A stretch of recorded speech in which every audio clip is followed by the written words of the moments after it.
Three big announcements, and they're all, viewers, suggestive of continuity. The Prime Minister deciding that continuity is going to be the leitmotif, at least as of now. We're being told that Nitin Gadkari retains his portfolio. He's done fantastic work as Road Transport and Surface Minister, as Jaishankar, External Affairs Minister, and of course Rajnath Singh, Defence Minister. Under Rajnath Singh, there's been a huge impetus in the privatization of defence manufacturing in the country, viewers. And remember, large number of factories have been set up. The entire realm of Make in India has been backed by the government to such an extent that from cryogenic engine technology up till missile technology, we're even now beginning to make our own big frigates and ships.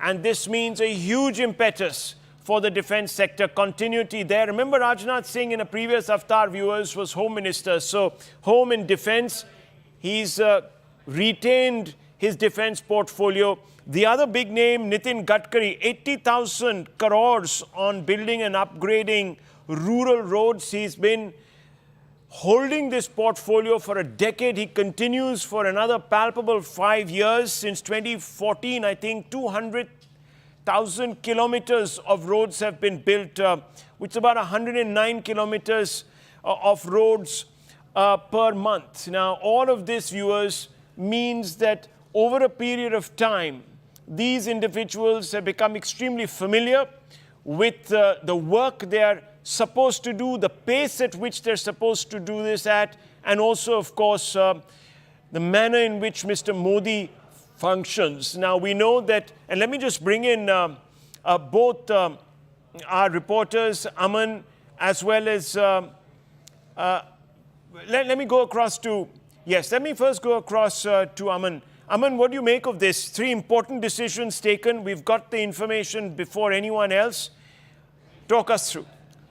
Rahul, I think the biggest name, Rajnath Singh retaining Defence Ministry. So it doesn't seem that there is any change in the CCS. I think we can safely say that now. Mr. S. Jaishankar in External Affairs Ministry, Mr. Rajnath Singh continuing as the Defence Minister of the country. I would say Nirmala Sitharaman likely as the Finance Minister of the country as well. We'll have to wait for the final list to come.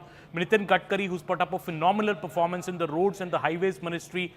Crew continue as the Road and Transport Minister. I think a big message of continuity here. Rajnath Singh responsible for, I think, the turnaround in the defence industry, the exports which have grown manifold in the defence sector in the last 5 years. Also, defence is an area which requires a very, very upright minister, somebody, who can resist all these external pressures which come with the Defence Ministry. Under Mr. Rajnath Singh, the army, especially the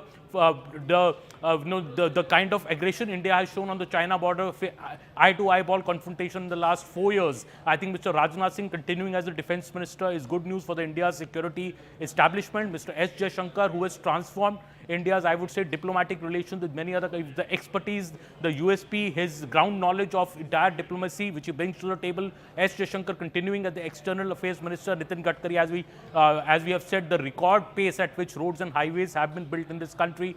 He is somebody, I remember Nitin Gadkari once saying, this is a ministry he himself asked from the Prime Minister. In the last term, the Prime Minister maybe wanted to give him one of the CCS ministries, but he said, no, I want road and transport because this is my expertise and I will perform in this ministry. He's retaining it again. So a record third term for Nitin Gadkari as the Roads and Highways Minister. Third term for Rajnath Singh, 2 terms. First term he was the Home Minister. Now 2 terms he will be the Defence Minister of the country. And as you know, Mr. Jaishankar, these are the 3 confirmed names we can say. They are retaining their post. So I don't see any major changes in the CCS, the top 4 ministries, Home, Finance, External Affairs and Defence, Rahul. Well, let's not get ahead of ourselves. It's important really to wait for the official list, Aman, but you're right. At least 2 of those very vital names that form the part of the CCS retained. So there's Mr. Jaishankar as well as, of course, Rajnath Singh, who retain those portfolios. No surprises there, viewers. Remember, the Prime Minister very keen on continuity. He has to hit the ground running. The elections have been a bit of a mixed bag for the BJP. Don't forget, viewers, stopping short of majority. They wouldn't have liked that. That would have scratched at them, gnawed at them, and they really want to ensure that there are no slip-ups this time in the public perception of their commitment to Viksit Bharat. Let me go straight across to Payal Mehta. Payal, the Prime Minister playing it a bit safe here. He's known to pull out a few wild cards, but I think because of the sheer number of new ministers, there will be some more portfolios perhaps created or added. Yes, there will be, in fact, a lot of new faces will be put into various ministries. But one thing is very interesting to watch out for. Rajnath Singh has been rewarded for his consistent work, so has Nitin Gadkari. So the Prime Minister putting a lot of faith in his old tested war horses, basically who have survived the test of every kind as well. Mr. Jaishankar is known to be a foreign diplomat. He's been somebody who's played the foreign secretary's role in the past. He's been somebody who's been navigating for India all across the world, especially with the US and China in particular as well. So that's the reason he's been rewarded. And Mr. Jaishankar was very confident that he would retain this portfolio, because even though there have been speculation that have been doing the round that possibly he would be with the NSA, all of this has been laid to rest yesterday when he took oath as well. And he's very confident, and he's probably preparing to go to Italy with the Prime Minister for G7. But yes, a lot of new names are going to be coming in as well. There's Manonlal Khattar, there's Shivraj Singh Chauhan.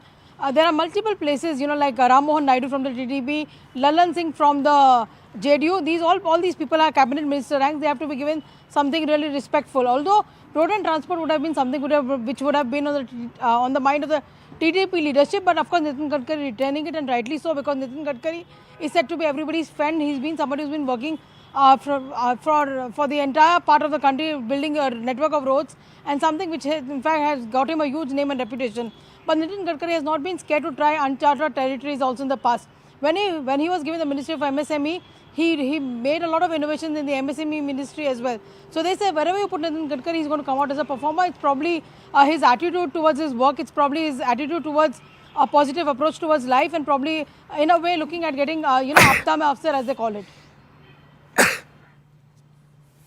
Yes, just ahead of the Lok Sabha elections, of course, statistics did emerge from that ministry that the total construction under Mr. Modi over 10 years was set to now touch 95,000 crores. So, Aman, that was a big mark. Remember, infrastructure is huge under Mr. Modi, huge budgetary allocation, even in the curtailed budget that came through in February, huge allocation on capex, because obviously, viewers, if India has to grow at that rate, you have to make that infrastructure happen. I mean, that's really the priority right now. We're getting more names coming through. Shripad Yesso Nayak, Manonlal Khattar, Power, Housing and Urban Affairs Minister. How do you look at this? Well, Rahul, the first question, if I answer that first, capex spend is a major thing in this government. It stands at 11% of the total budget in the interim budget which was just presented. Last year it was about 10%. So capex ministries, the key ministries, the infrastructure spend are road transport and highways, defense ministry. So we see the two senior ministers of the government being repeated in these two key ministries. These ministries also had the highest capex spend last year, along with railways. That's the third important ministry which has a lot of capex spend. So infrastructure creation is a big priority of Modi government going into the third term as well. That is the road we are taking to becoming the third largest economy in the world, and also boosting our growth figures. So I think those two inductions, those two. And Mr. Khattar now getting Power Minister, Housing and Urban Affairs. Payal, what do you make of this? Well, of course, Manonlal Khattar has been the Chief Minister of Haryana in the past. He was in fact brought back to the centre at the behest of the decision taken by Prime Minister Narendra Modi. Housing is a very key issue as far as the state of Haryana is really concerned as well. He had to be given a respectable ministry in sense. Hardeep Puri has worked for the last 5 years of this government, has worked very aggressively, especially in the Central Vista project as well. And with his administrative experience in place, the government of the day is hoping that Mr. Manonlal Khattar will be able to handle the issues. And Power Ministry is also a very key ministry. That was a ministry first held by Mr. Piyush Goyal, and of course R.K. Singh, the outgoing minister who lost his election recently, was the Power Minister in the last government.